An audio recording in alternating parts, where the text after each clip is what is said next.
Chair recognizes the gentleman from Florida, Mr. Yoho, for 5 minutes. Thank you, Mr. Speaker. I rise today to call attention to an incredibly important piece of legislation that will provide essential funding for programs which will go miles towards helping every young person in America that has maybe had a misstep reach their potential and achieve their American dream. As I travel my district, I am so impressed as I meet some of the most incredible young people in North Central Florida.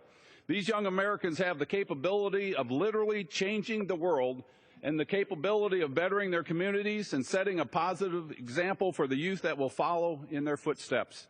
Unfortunately, too many will fall victim to the circumstances in which they were born.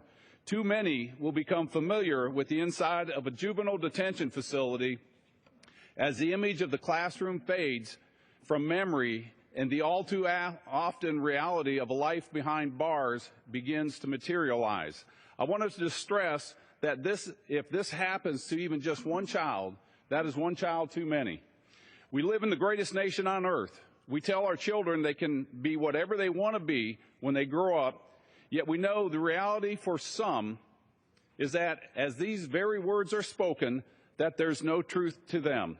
These are the youth who fall subject to the cradle to prison pipeline, and it's unacceptable. These are the children in our communities, children who go to school with our own kids, and yes, some cases, even our own children. We have the ability to change their reality with H.R. 2197, the Youth Promise Act, and that'll do just that.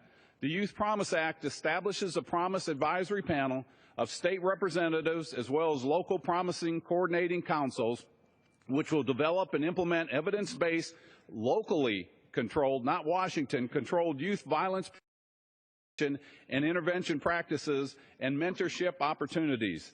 These practices will occur on a community level, working with families, working with schools, nonprofits, juvenile justice advocates, and law enforcement officers to intervene early in a child's life to prevent them from starting down a path that can easily define the remainder of their lives. Last Congress, the Youth Promise Act garnered the bipartisan support of over 130 members of this body in Congress, yet it sat in committee for nearly 2 years. This Congress, the Youth Promise Act, has sat in the House Education and Workforce Committee for over 400 days without action. Our youth cannot continue to wait. There are many issues that Congress deals with which are Republicans and Democrats and independents cannot agree upon. But this is not one of them. If they have not already, I urge my colleagues to co-sponsor this vital piece of legislation. I urge leadership in the House and the Senate to bring up this bill for a vote for our challenged youth, so that they may continue the great prosperity and posterity of this great nation. Mr. Speaker, I yield back. Chair recognizes the gentleman